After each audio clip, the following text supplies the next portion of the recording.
ایک چائنیز کے پاس گیا نا, ابے میں جو لطیفے چائنیز چنگ پونگ سنا رہا ہوں تو میرا خیال ہے چائنا والوں کو نہیں پتا, ادھر صدر میں ایک چائنیز ڈاکٹر ہے, فل اردو بولتا ہے, غیر مسلم ہے. تو اس نے مجھے بتایا بھائی میں آپ کے سارے لطیفے سن رہا ہوتا ہوں, اردو آتی ہے اس کو ٹائٹ. میں نے کہا وہ ہم تو چائنا والوں کو تو چنگ پونگ کر کے بڑا ہم نے بعض چیزوں میں ریکارڈ لگایا ہے. ایک چائنیز تھا, اس کا دوست ملنے کے لیے گیا. اس کا دوست, یہ چائنیز بیمار تھا ہاسپٹل میں نا, آکسیجن لگی ہوئی تھی, پائپ نیچے سے گزر کے جا رہا تھا. تو یہ پاکستانی دوست قریب جا کے کھڑا ہو گیا. جیسے ہی قریب جا کے کھڑا ہوا ہے, فوراً چائنیز نے کہا چاں چی پانگ چی خانگ چی پانچ چی پانچ چاں چاں چاں پاں پاں کرتے کرتے مر گیا.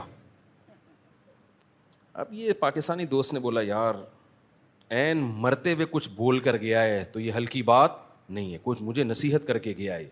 اس نے وہ سارے الفاظ یاد کر لیے, چاں چی پانگ کے, یار اس کا مطلب تلاش کرواتا ہوں.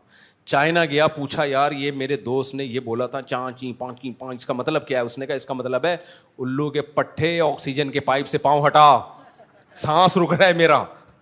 سمجھ رہے ہو؟